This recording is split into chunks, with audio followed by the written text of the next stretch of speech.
Hello traders, FX Pip Collector here. Today is Wednesday, April 24th, and I'm going to be analyzing the US dollar Canadian, starting on the monthly, working my way down to the 1 hour time frame for the full top down analysis.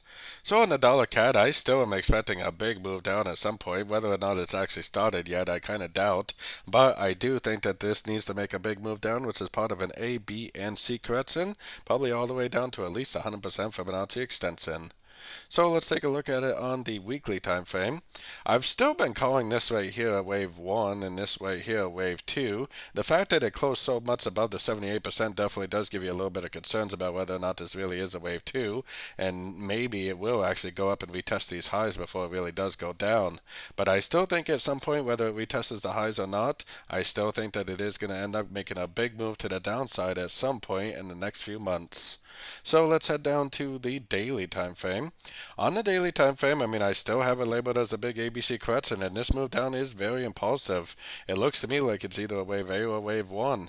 Next move should be a correction, either a wave B or a wave 2. Then I'm going to go short, and I'm going to learn whether it's a wave 3, and if it is a wave 3, I'll just keep on making lower lows, lower highs, or I will learn while I'm short and learn and earn at the same time whether it's a wave C.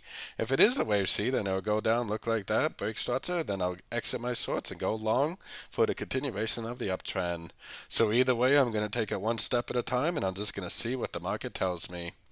Down on the 4 hour time frame, it looks very clear to be a 1, 2, 3, so most likely we're in a wave 4 right now. Most likely it's going to go down again for a wave 5, and this is probably all at 1, 2, 3, 4, and 5 of wave A, or 1, 2, 3, 4, 5 of wave 1. Like I said, we're going to learn and earn at the same time whether it makes an B or a 2 or a 3 or a C, just like I was explaining on the daily time frame. Heading down to the 1 hour time frame is where I got my Fibonacci retracement on the last series of lower lows, lower highs. I think there's a good chance we are in a wave 4 right now, and most wave 4s should at least take out the previous high, and it should at least go up to the 38%. So I'm pretty confident that it's at least going to end up going up to that 38%. Then if it goes up to that level, makes a nice engulfing move to the downside, I would exit my longs and I would go short. I kind of expect this to be 3, 4, and 5, so I wouldn't expect it to go too much lower than the previous low of wave 3. And like I was explaining on the higher time frames, I think this whole trend right here is either a wave A or a wave 1.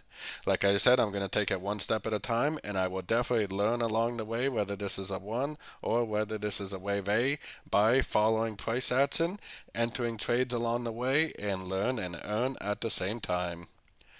So don't forget to join my free Discord channel, which is linked down here in the corner. And don't forget to check out my membership program that gives you access to my daily live trading sessions. And it gives you access to my swing trade setups by signing up at my website, fxpipcollector.com. As always, thank you and happy trading.